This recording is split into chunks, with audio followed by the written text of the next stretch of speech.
Alright, felt I should talk about this one some more. With some of these suspended chords, especially something like an E suspended flat second, when you do this version, it's going to be, if it's too difficult to actually hold, put it in anyway. This does go against what we have talked about, where when you're building a chord, it needs to be a chord that's actually playable.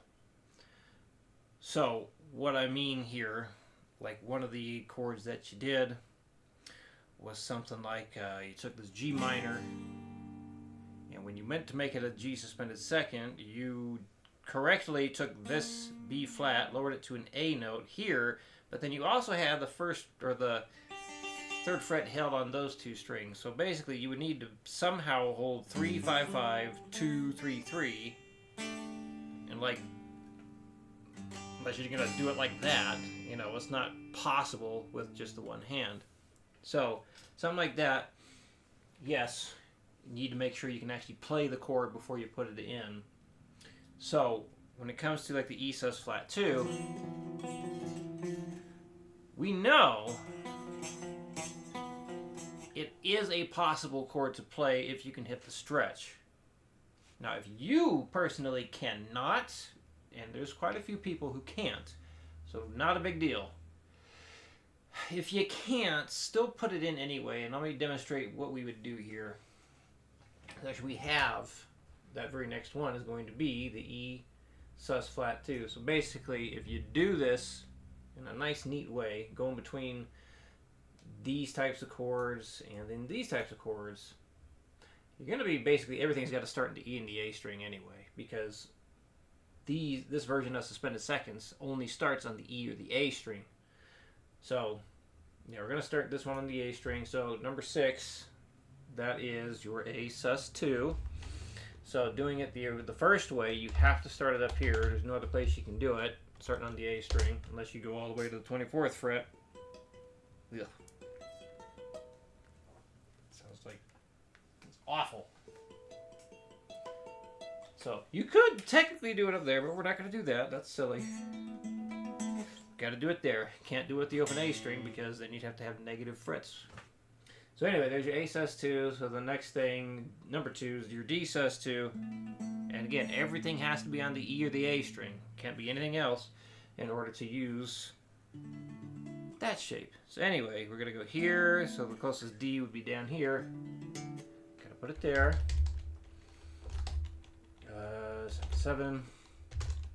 So then the next one, the most logical place, you just go from D to E right there, plug in that sus flat 2 shape.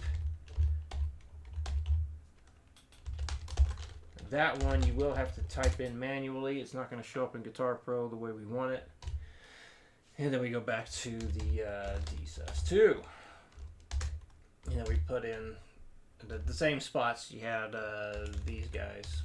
You're going to put those in, all right? Whoops. Come on. There. A sus 2, your D sus 2, the E sus flat 2, which again you'll have to manually enter that.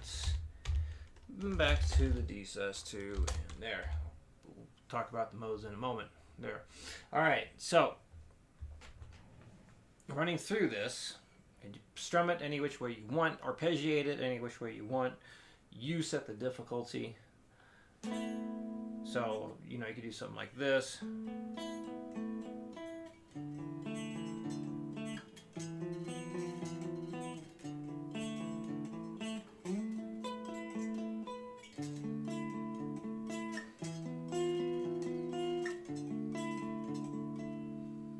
And then you get your repeat there.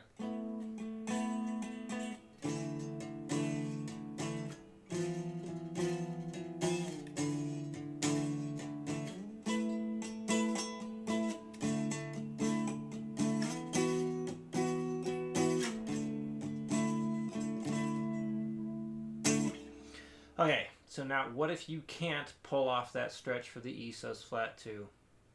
Here's an example of what you could do. You're going to bounce back and forth between like the bass note or the root note, and then the top two notes, the flat second and 5. So, demonstrating it like this, we could do like the arpeggio thing again, or maybe like...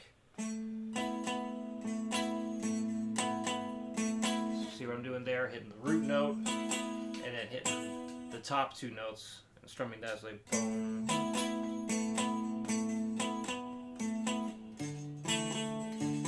So watch this. I'm slow down. See, I'm bouncing back and forth like that. So for the E sus flat 2, if, again, you can't hold that shape, or it's just too much of a pain in the butt, it takes too long to get into that stretch, then just do something like that. You just like hit that E notes, and then bounce up to the F and the B.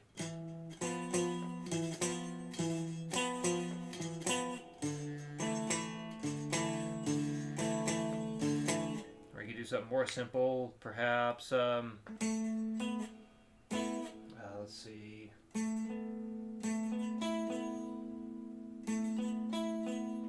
goes up like a 1 and 2 and 3, 4. 1 and 2 and 3, 4. 1 and 2 and 3, 4. 1 and 2 and 3, 4.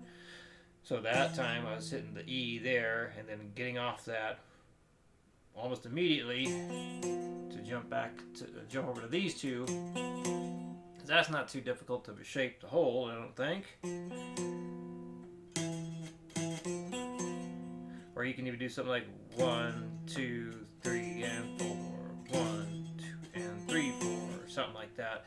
So, basically, for the E sus flat 2 things, or every time you have an E sus flat 2, if you need to do like a bounce back and forth thing,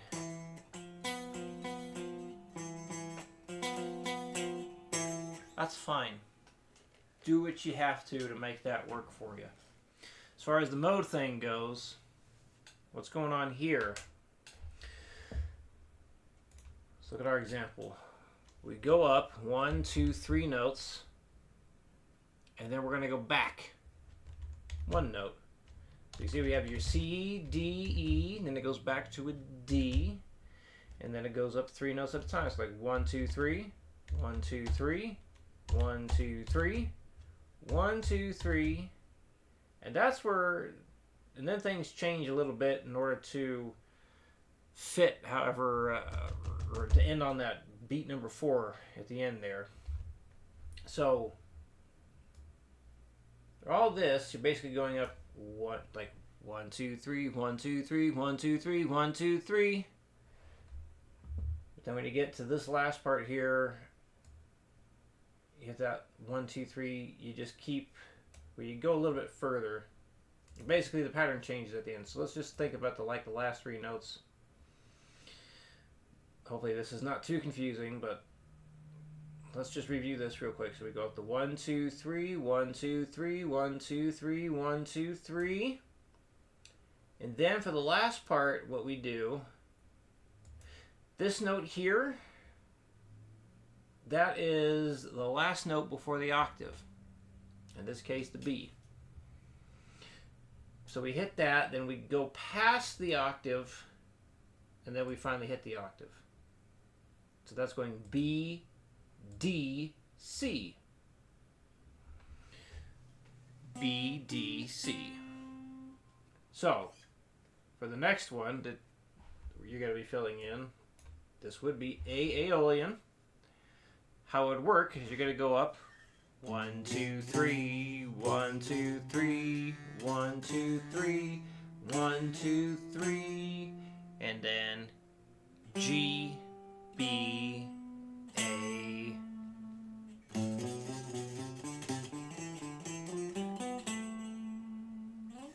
So if you stick with the 3 notes per string scale shape stuff, it can make this easier to do. So basically, the first 2 strings you play on, you're doing the 1, I'll just do a different mode for the heck of it. So 1, 2, 3, 1, 2, 3, 1, 2, 3, 1, 2, 3. So that's it, that's the sequence. 1, 2, 3, 1, 2, 3, 1, 2, 3, 1, 2, 3. And then you finish it by going 1 note below the octave, 1 note above the octave, finish finishing on the octave.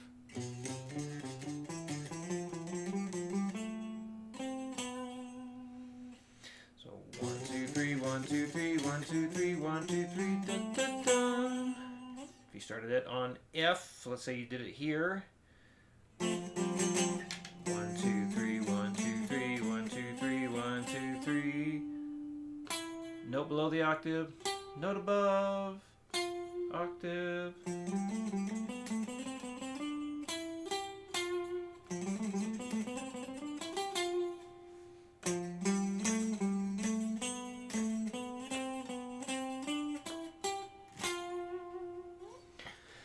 So hopefully all that makes sense. But if you have any questions, let me know. Okay, I'll see you again. That's right, I think you said next week you're out. So we just, send over the theory stuff that you have. We'll let you know how it looks, and then we'll talk about what we do next. All right, so I will, if you have any like performance stuff that you have questions about, make a video of that and send that over, and then I can let you know if that's a good thing, what you're doing, or if I have any suggestions to help with the performance. Okay, any questions, let me know. I will talk to you soon.